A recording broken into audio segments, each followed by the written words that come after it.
ये कोई पहला मौका नहीं है जब देश के किसी हिस्से में चुनाव हो रहा हो और देश के किसी दूसरे हिस्से में प्रधानमंत्री मोदी किसी न किसी बहाने किसी न किसी मंदिर में हो, भगवान के दर्शन कर रहे हो, आरती में हिस्सा ले रहे हो।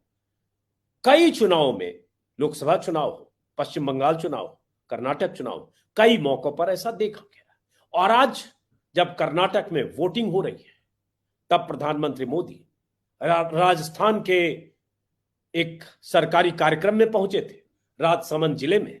लेकिन वहां के श्रीनाथ जी मंदिर में प्रधानमंत्री मोदी राजभोग झांकी के दर्शन के लिए दिखे और मंदिर में दर्शन करते हुए मोदी की तस्वीरें लगातार चैनलों पर लाइव थी।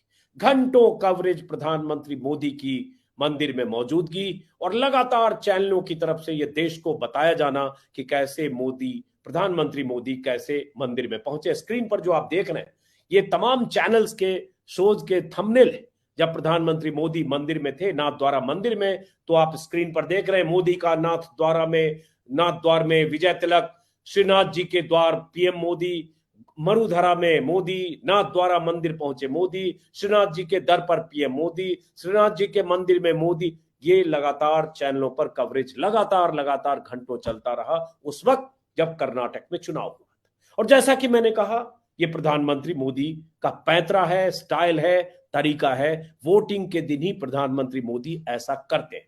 ये तस्वीर आज सुबह की है, सुबह कहें दोपहर कहें, लगातार चैनलों पर ये तस्वीर चल रही है। लेकिन कई तस्वीरें दिखाकर मैं कुछ सवाल पूछूंगा और हमारे साथ एक खास मेहमान होंगे, उनसे भी कि आखिर वोटिंग के दिन ही प्रधानमंत्री मोदी ऐसा क्यों करते हैं और क्या ऐसा करने का कोई चुनावी फायदा होता है। और कर्नाटक का चुनाव ऐसे भी बहुत अहम है। आपको पता है कि बीते 2-3-4 महीनों के दौरान जितने सर्वे आए, हर सर्वे में बीजेपी के मुकाबले कांग्रेस को फायदा होता दिखा। लेकिन आज वोटिंग हो रही है तो क्या होता है, कुछ तस्वीरें पहले फिर दिखाते हैं ताकि आपको पता चले कि वोटिंग से प्रधानमंत्री मोदी के मंदिर जाने का क्या रिश्ता है। एक तस्वीर है 12 मई 2018 का, स्क्रीन पर आप देखेंगे 12 मई 2018 जब कर्नाटक में पिछला विधानसभा चुनाव हो रहा था, जिस दिन वोटिंग थी उसी दिन प्रधानमंत्री मोदी नेपाल के मुक्तिबोध और पशुपतिनाथ मंदिर गए थे। ये भी कहूंगा कि यह संयोग है या प्रयोग, इस पर भी आगे बात करेंगे। लेकिन जैसे आज अगर मोदी राजस्थान में गए थे,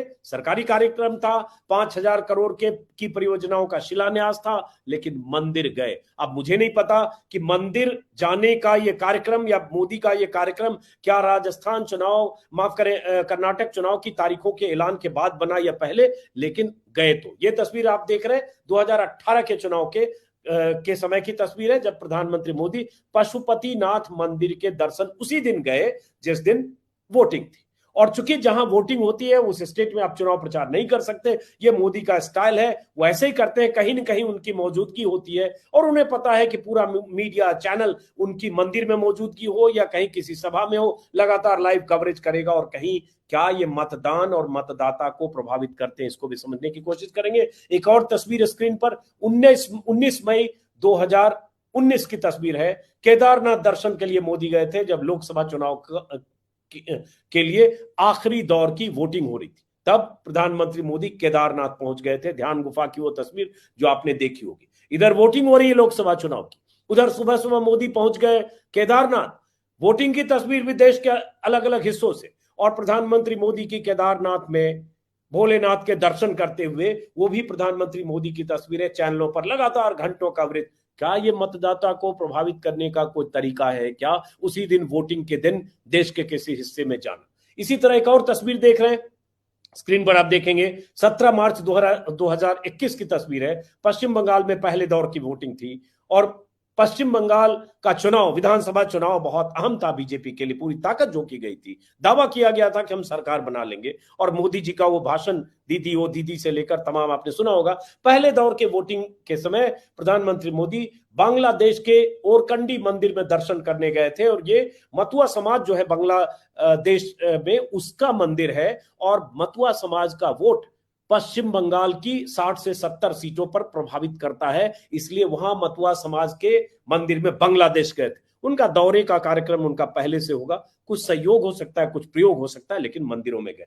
ऐसी बहुत तस्वीरें कई बार प्रधानमंत्री मोदी के मंदिर जाने की। लेकिन वापस लौटते कर्नाटक में कि आज जब कर्नाटक में वोटिंग है तो राजस्थान में प्रधानमंत्री मोदी की मौजूदगी, जैसा कि मैंने कहा, रेलवे की परियोजनाओं से लेकर कई तरह की परियोजनाओं के शिलान्यास का मौका था, लेकिन श्रीनाथ जी के मंदिर में भी मोदी जी गए। इसको समझने की कोशिश करेंगे। और साथ में कि कर्नाटक में आज वोटिंग हो रही है, शाम 6 बजे के तक वोटिंग होगी, उसके बाद देर शाम से 7 बजे 8 बजे से एग्जिट पोल के नतीजे आएंगे, लेकिन वोटिंग के दिन मंदिर जाने का संयोग या प्रयोग हमारे साथ एनके सिंह वरिष्ठ पत्रकार हैं, उनको जोड़ते हैं और उसके बाद हम भी समझते हैं, आप भी समझिए और आप अपनी राय भी बनाने के लिए स्वतंत्र हैं, राय बनाइए। सिंह साहब, एक सवाल, तस्वीरें मैंने कई दिखाई, ये संयोग है या प्रयोग है? नहीं नहीं, ये कोई संयोग नहीं है। ये आज से नहीं हो रहा है। ये जब राज्य का अस्तित्व जब से शुरू हुआ है तब से ये शुरू हुआ है। मोदी जी ने कुछ नया नहीं किया है। राजा का अस्तित्व जब से आया और राजा को किसी को भी मारने की शक्तियां, सॉवरेन पावर दी गई, ये उसी समय से चल रहा है कि ये राजा जो है ये भगवान का अंश है। ये मार्क्सिस्ट फिलॉसफी भी है और अदरवाइज भी राजा ने अपने अस्तित्व को कायम रखने के लिए और संप्रभु बनाने के लिए जो कंसेप्ट दिया था वो यही था कि जैसे कि भगवान ये पूरी दुनिया को चलाता है, उसी तरह हमें भेजा है उसने तुम्हें चलाने के लिए, तुम्हारे ऊपर राज करके सब कुछ व्यवस्थित करने के लिए। हम उन्हीं का अंश हैं। तो मोदी कुछ नहीं कर रहे हैं। और भारतीय चिंतन में आप जानते हैं कि कहा जाता है कि अच्छा इस जन्म में हमारा जमीन हड़प लो, अगले जन्म में देना पड़ेगा। तो मोदी कुछ नहीं कर रहे हैं। ठीक चुनाव के दिन एक गेरुआ पहन के केदारनाथ मंदिर में जब वो बैठते हैं और हजारों कैमरे के बीच में, सैकड़ों कैमरे के बीच में वो ध्यान करने लगते हैं, तो इतना बड़ा मनीष, और वो भी केदार भगवान के जो शंकर के स्वरूप हैं, उनके उनका जब केदारनाथ की, जी आपने दिखाया, जब करते हैं तो जितने भी हिंदू होंगे वो कहेंगे अरे बाप रे, ये ठप्पा लगाना है, अगर नहीं लगाया मोदी को तो उस जन्म में देना पड़ेगा। ये इसका कंसेप्ट है। तो मोदी जब भी, आप देखिए पूरे क्रम में 5 साल कर्नाटक में इलेक्शन हुआ, सरकार रही बीजेपी की, 10 साल से मोदी की सरकार रही, 2019 पहली थी, अब होने जा रही है 24 में। लेकिन कभी भी उन्होंने ये वाला धंधा जो है ये छोड़ा नहीं। मुझे गंगा माँ ने बुलाया है ताकि वो डेइफिकेशन कहते हैं इसको, अधिदैवतवाद, इसको उसमें दार्शनिक शब्दों में कहते हैं अधिदैवतवाद। तो इसमें डेइफिकेशन करेंगे और मोदी उसमें ये बताएंगे कि हम भी उसी भगवान का अंश है, लिहाजा अगर हमसे कुछ तुम गड़बड़ कर रहे हो, हमको वोट नहीं दे रहे हो, तो तुम भगवान को नाराज कर रहे हो। आज हम मंदिर में बैठे हैं। तो ये टैक्टिकल वो है और ये शोषण का सबसे बढ़िया तरीका माना जाता है कि उसमें डर डाल दीजिए। तो मोदी जी ने कुछ नहीं किया, वो यही कहा कि देखो बजरंगबली, बजरंग दल के को बैन करेंगे आप तो वो सीधे बजरंगबली तक जाएगा। तो अब आप समझ सकते हैं कि एक ऐसा पॉलिटिशियन आया है जिसके पैंतरे, जिसके तरीके तर्कशास्त्र से बिल्कुल खारिज हो जाते हैं। किसी भी सभ्य समाज में वो नहीं है, सही नहीं है। लेकिन आने वाली पीढ़ियां इसको सर खुजला के, यूनिवर्सिटी के प्रोफेसर जो पॉलिटिकल साइंस के होंगे वो सर खुजला के कहेंगे यार ये कौन सी डेमोक्रेसी थी जिसमें ये आदमी ये सब कर गया और वोट पाता रहा और सभ्य समाज के नाम पे हमने कुछ नहीं किया। तो ये एक टिपिकल तरीका है नरेंद्र मोदी का, जो आने वाली पीढ़ियों को और पूरे विश्व में यूनिवर्सिटीज में पढ़ाई जाएंगी कि देख भैया डेमोक्रेसी ऐसी होती है उन समाजों में जो धर्म भीरू होता है, जो इलॉजिकल होता है, और नहीं है तो उसको कर दो इलॉजिकल। अखलाक, पहलू खां, तवरेज, जुनैद सबको मार पीट के और एक ऐसा वातावरण तैयार करो। आपने लेटेस्ट रिपोर्ट देखी होगी जिसमें कि मुस्लिम युवा अब कॉलेज में पढ़ने नहीं जा रहे हैं। हर जगह बढ़ रहा है मुस्लिम युवाओं का परसेंट कॉलेज में। अभी 2 दिन पहले आई है रिपोर्ट और इसमें कहा गया है कि मुस्लिम युवा पूरे देश में 4% कम हो गए हैं कॉलेज में जाने से, एनरोलमेंट नहीं करा रहे हैं।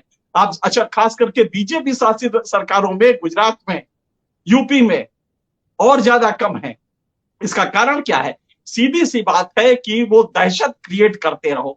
तो ये सिंपल सा है कि मोदी जी जो कर रहे हैं, आज आप सोचिए कि कहा गया है मॉडल कोड ऑफ कंडक्ट में पॉइंट नंबर 1, पहले में कहा गया है कि रिलीजियस सिंबल्स को प्रतीक वो न करें, ये ममानियत है।